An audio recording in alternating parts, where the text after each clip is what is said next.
Hello dear students. Today I am going to teach you another disorder that is related to pituitary gland, and this disorder is the main problem with the posterior lobe of the pituitary gland.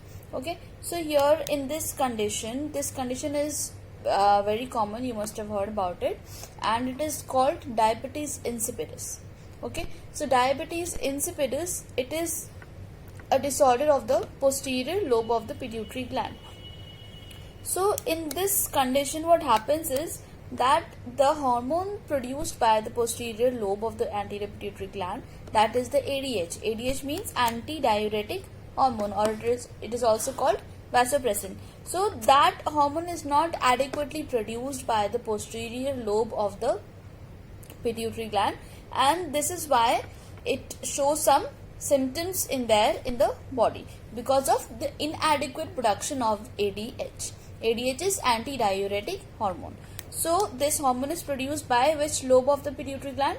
Yes, the posterior lobe, right? So when this lobe of the pituitary gland is not able to produce this hormone in adequate amount, that is the condition called diabetes insipidus. Now, because of the inadequate production of ADH, what happens? Let's see.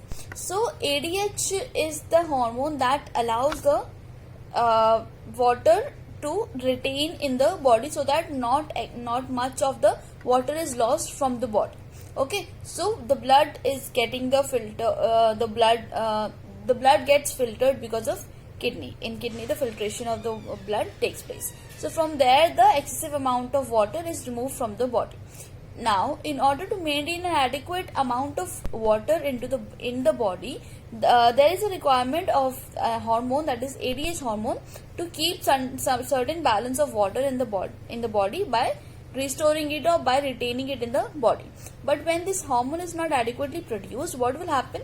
The excessive amount of water will be lost from the body. Okay, so not just the fluids and electrolytes in the body, that will be normal only, but the water content from the blood will be lost from the body in excessive amount. So now let's see what happens. Here, because of this condition, when the so much amount of water will be lost from the body, definitely the person will feel more and more thirsty, right? So there will be excessive thirst, that is called polydipsia. Polydipsia, Polydipsia. So polydipsia is excessive thirst.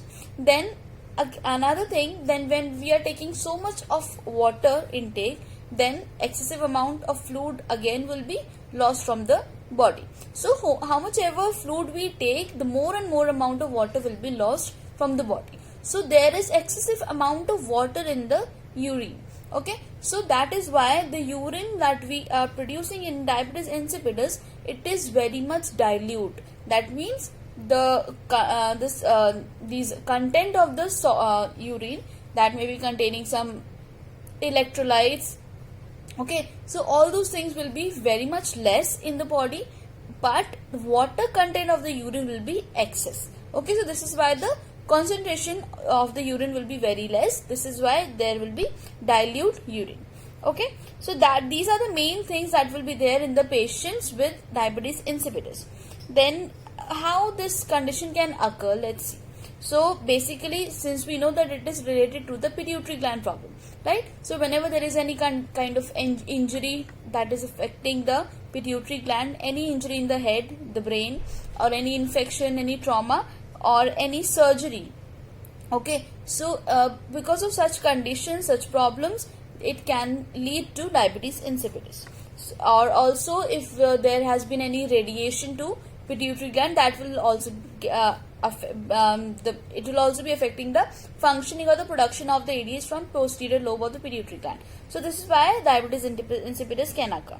And also if there is any infection in the central nervous system, okay, infection of the central nervous system may include meningitis, right, inflammation of the meninges, encephalitis, infection in the brain. Okay, so these can be there. Then tuberculosis in the brain. Okay, so these things, if there are, that like the central nervous system is having certain infection, definitely it will reach to all parts of the brain. So definitely it will also reach to the pituitary gland. Also, if there are any kind of tumors, okay, it can be, if even if there is no tumor in the brain, but if it is there in any part of the body, like in the breast or in the chest, it can get it can also affect this functioning of pituitary gland. How? Because it will spread the malignancy to other parts of the body. It can also reach to the brain. So definitely this part will also be affected. Then another cause of this diabetes insipidus is not just the pituitary gland, but it can be the improper functioning of the kidney itself. When the ADH is not able to stimulate the reabsorption of water into the body, that has to be there normally because of ADH, but when the kidney is not able to respond properly towards that hormone, then also a diabetes insipidus can happen. So it is not just the problem of pituitary gland, but even if the pituitary gland is producing the adequate amount of ADH, even then DI can occur. DI means diabetes insipidus.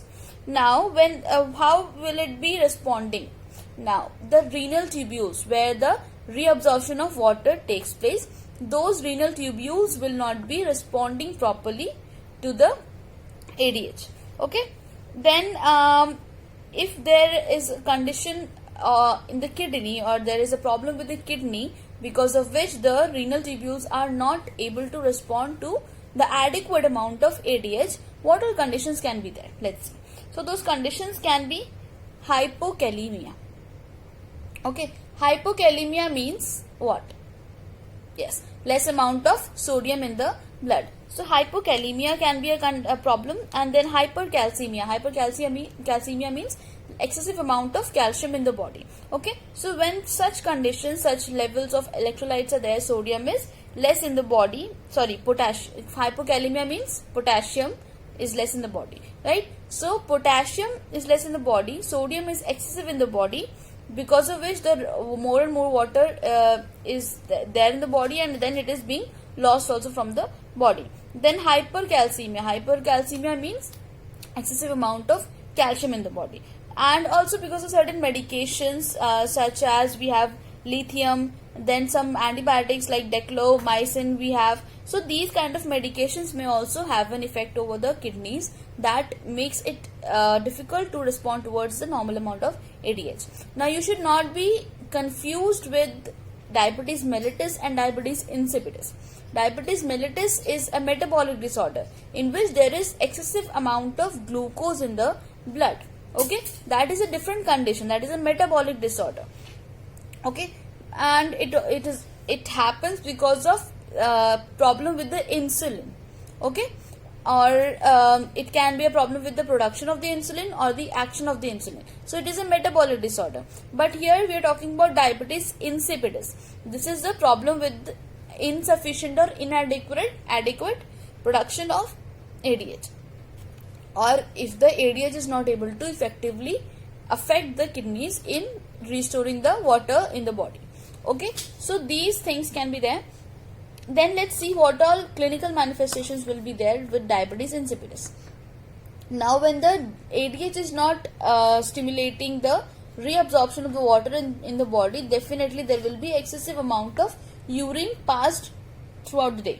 Okay, so you can have approximately like more than 250 ml of urine will be passed from the body within an hour. If we say in an hour, more than 250 ml of urine will be removed from the body. That will be the output. Then here we can also have a very dilute kind of urine, right? Because there is more amount of water in the urine, that is why there will be more dilute. Okay, then most important over here will be the specific gravity of the urine. Now what is the specific gravity of urine normally? Do you remember? Okay, so if you remember, good. If you don't remember, you should know this. The specific gravity of urine is normally 1.010 to 1.030. Okay, so 1.010 to 1.030. This is the specific gravity of urine. Now the more is the specific gravity of urine, there is excessive amount of dilution is not much. or we can say the urine is more concentrated. Now here with diabetes insipidus, the concentration of the urine will be less, right? It is very dilute. But here, because of that, the specific gravity of urine will also be very less. So it will be around 1.001 to 1.005 approximately, or even less it can be. Okay, so you can see the difference how much it is, that normally the specific gravity of urine is 1.010 to 1.030, and because of diabetes insipidus, the concentration is not much, it is very dilute. So this is why the specific gravity is 1.001 or 5, like that. Okay, now it will not be having anything abnormal, only the water content will be more in urine, but all the other things will be normally there. So nothing abnormal will be there, like presence of glucose or any bacteria, any electrolyte imbalances you can see in the content of the urine. Those things will not be there. Okay, so everything will be normal and the content of the urine will be normal, but you can see that the water content of the urine will be more. So this will be there. Then because of this, the patient will be feeling excessive thirst. So there will be polydipsia, you already know that. Then because of intense thirst, the patient will be drinking more and more water. So you can see that the patient will be drinking from 2 liters to 20 liters, like that, 22, 25 liters, approximately that much the person will be taking water because of their excessive thirst. Okay, and they will also be having craving for cold water. They will be wanting cold water. Okay, this will be there. Then this diabetes insipidus can gradually occur, or it can come suddenly also. It depends on the origin and the progress of the disorder. Now this cannot be limited by limiting the fluid intake. If you think that by stopping the fluid intake we can control this disorder, no, we cannot. Because if we stop the fluid intake, then the patient, and even then the water will be lost from the body, because this is the problem with the body itself. Okay, so if you try to restrict the fluid intake and you try to then manage the condition, it will not be possible, because the patient may go into serious or severe dehydration, because the water will be completely lost from the body, and if you restrict the fluid intake, then that maintenance will also not be there. Okay, so this is there. So we should not definitely attempt to restrict the fluid intake. And because it may cause severe dehydration, and also it may cause hypernatremia. Okay, hypernatremia means excessive sodium in the body, because then sodium will retain in the body and it will not be lost with water. Okay, these are the clinical manifestations. Then let's see what is the how we can diagnose this condition. So there is a test called fluid deprivation test. Okay, so in fluid deprivation test, what we do, fluid deprivation means we are kind of restricting or making the patient deprived of fluid. Okay, this one is little complicated. You can see that we have to withhold the fluid, we have to restrict the fluid from approximately 8 to 12 hours.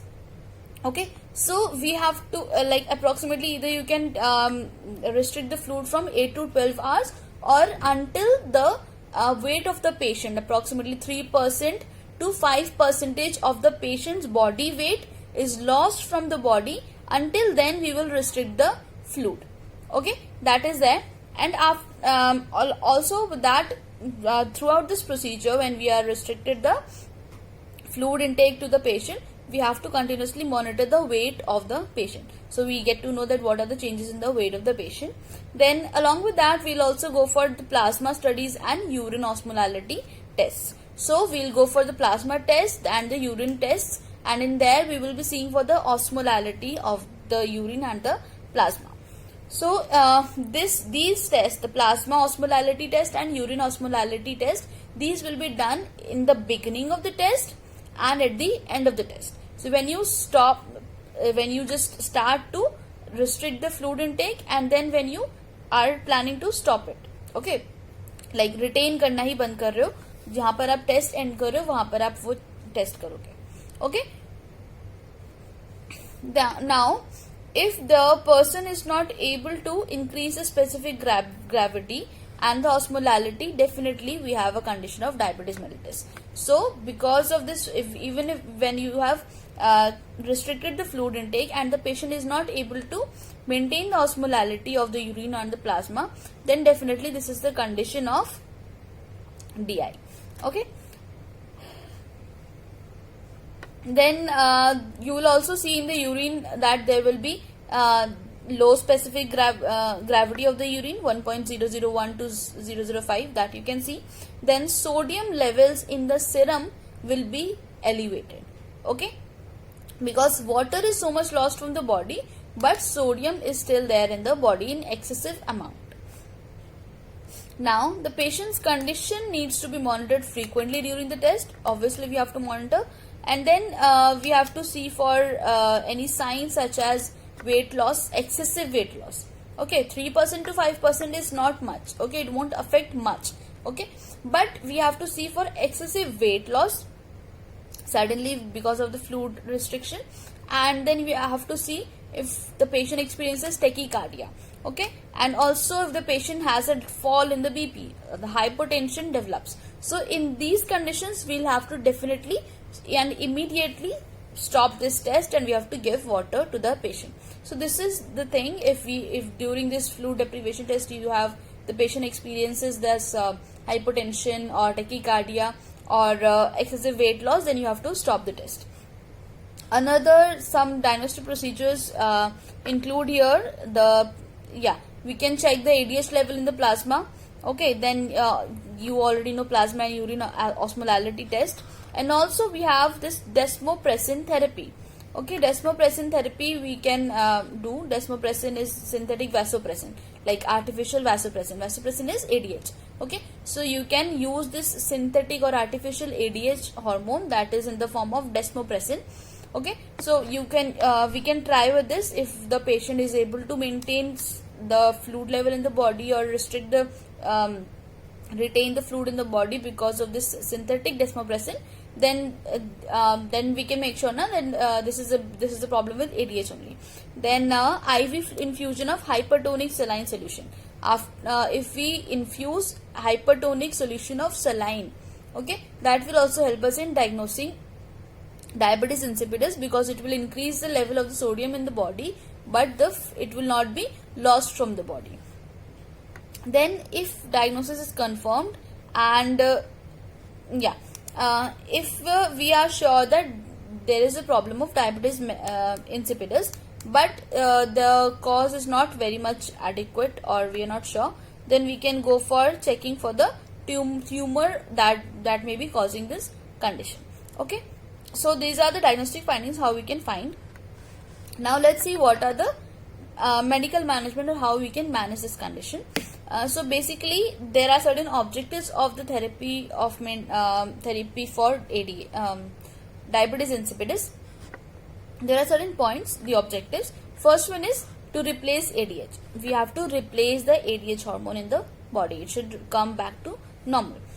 Second one is adequate fluid replacement. So the fluid that is being lost from the body, that has to be replaced in the body. Next, third one is to identify and correct underlying intracranial pathology. So we have to identify what is the problem in the intracranial pathology, or what is the problem with the brain or the pituitary gland that is affecting or that is causing the inadequate production of ADH. Okay, so that we have to find, identify, and then we have to correct it. So these are the three objectives. ADH is to be replaced in the body, fluid level is to be returned back to the normal. Then the other one is we have to identify the problem in the brain, or the main problem that is causing the posterior lobe of pituitary gland to inadequately produce the ADH. So these are the three things in there. So let's see what are the medications we are going to use over here. So I already told you there is synthetic vasopressin. What is that? Desmopressin. DESMOPRESSIN. So desmopressin is this is a synthetic vasopressin, right? Yeah. So it will the difference in this desmopressin and vasopressin is this: the desmopressin will not be having any effects on the blood vessels. Okay, So we have to give more and more amount of this desmopressin so that the body has the adequate amount of ADH in the body, and it has to be taken for longer duration, and we can take these desmopressin for longer duration, and it has not much side effects also. So this is like we can safely use this drug. Now this drug is given in the form of sprays into nasal cavity. Okay, so the intranasally we spray this medication into the nose with the help of flexible plastic tube. Excuse me. So with those plastic tubes we can administer this medication desmopressin in the form of sprays intranasally, and for like every day 1 or 2 administrations can be there, like in every 12 hours or in every 24 hours, like that, 1 or twice in a day. So with that we can control the symptoms of this condition. Okay, next let's see what happens. Yeah, so since we know that the vasopressin has some effect on the blood vessels, that is blood vessels को contract करने का काम भी करता है vasopressin, but desmopressin is not able to do that. Okay, so this is why whenever we are using this condition with this drug with coronary artery disease patients, we have to be very cautious, or we have to be very careful while using this. Then another one is chlorpropamide, CHLORPROPAMIDE. Okay, and thiazide diuretics are there. If this condition is not much in severe form, then we can use these drugs also for management, because they will have an action of vasopressin. The action of vasopressin can also be artificially made by using these drugs. Okay. Another thing is that there is a possibility of developing the excessive glucose level in the blood also. Then if this diabetes insipidus is not because of the problem in the pituitary gland, but even if the adequate amount of ADH is being produced, but the kidneys or the renal tubules basically are not able to respond properly. So in that condition we'll have to see for the origin or the cause. Then thiazide diuretics can help. Okay, then mild salt depletion, like if we like little bit, we have to reduce the salt intake. And then prostaglandin inhibitors we can use, for example ibuprofen. Okay, so these medications can be used. Then we have indomethacin or aspirin. These medications can be used for nephrogenic form, means that is originating from the kidneys only. Okay, so because of the problems with the kidney this is happening, then we will have to go for these medications such as thiazide diuretics, then salt restriction or mild salt depletion, not completely restricting but little only we'll have to reduce. Then prostaglandin inhibitors, for example ibuprofen, then indomethacin and aspirin. So these are the medications we can use. Then nursing management over here we'll have to focus on the physical assessment basically, and also the patient education, how they can tolerate or how they can manage with the condition if suddenly an attack of this condition happens. So first of all we should know about the patient history, then physical assessment, then we need to educate the family, the patient, everyone, and also the caregivers about their follow-up care. Then the prevention of complications, there can be some complications also like severe dehydration, hypernatremia. Okay, so to prevent those complications we'll have to make sure that the patient, the family, the caregiver should know adequately about management of this condition. Then emergency measures we'll have, they should know about that. Then the dose, action of the drugs, whatever you're giving, everything they should know about those drugs, and you should demonstrate to them and then ask them to return demonstrate to you how they're going to give the medication. Then also you have to see for, you can advise them to wear a band or some identity which may identify them as like the patient with diabetes insipidus. So they should have this identification bracelets or ID with the, which should inform the others that they have this diabetes insipidus, and they if when anything happens or like any problem happens, then the others can help how to manage that condition. Okay, so also it should include the information of how they can manage in emergency condition. So this is about the diabetes insipidus. Next we'll discuss I'll tell you about another condition, that is syndrome of inappropriate antidiuretic hormone secretion. So this is syndrome of inappropriate in ADH, SIADH we say. Okay, SIADH means syndrome of inappropriate antidiuretic hormone secretion.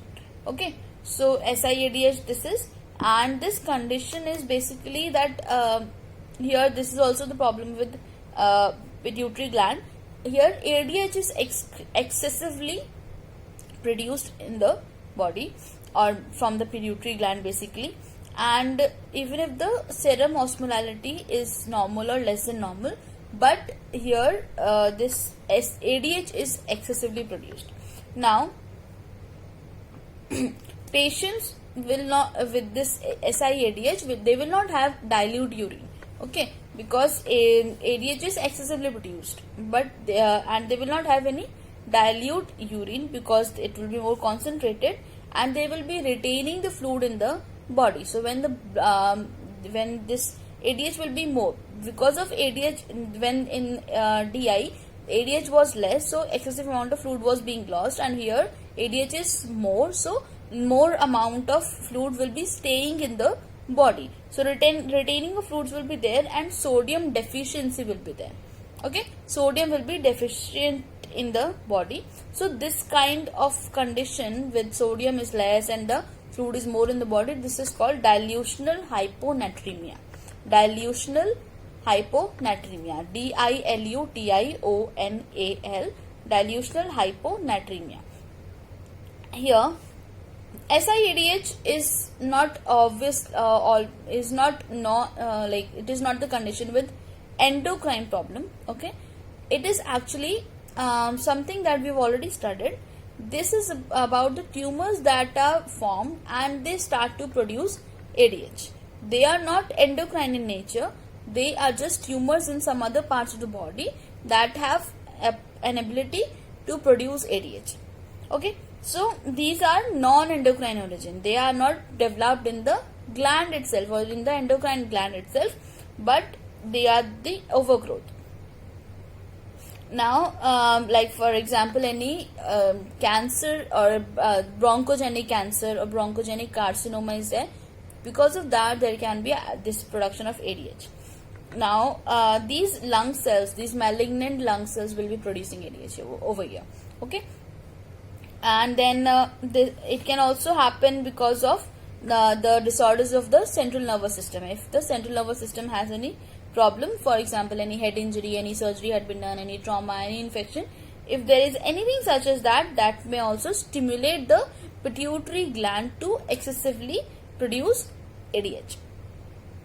Then certain medications are there for example vincristine, okay, phenothiazines, tricyclic antidepressants, thiazide, diuretics, nicotine. Okay, again I'll tell you vincristine, VINCRISTINE. This is used for cancer, this chemotherapy. Okay, then phenothiazines is there, then tricyclic antidepressants, thiazide, diuretics, and nicotine. So because of these medications also SIADH can happen. Okay, then they will either directly they will affect the pituitary gland, or they may increase the sensitivity of the renal tubules to circulate or to respond to ADH. Okay, so either the ADH is being produced because of the stimulation of the pituitary gland, excessively ADH will be produced, or the renal tubules will be stimulated to respond more and more towards the produced ADH. So these are the causes of SIADH, and you know the condition, the clinical manifestations expectations you can understand, that there will be like the retention of the fluid will be there in the body, definitely swelling will be there, right? Fluid will not be lost from the body. Sodium is less in the body. Okay, so sodium will be more in the urine, we can say. These conditions will be there with this. How we can manage, let's see. So first of all, we'll have to manage the underlying cause. What is the cause behind this? We'll have to see for that. Then if possible, we'll have to restrict the fluid intake.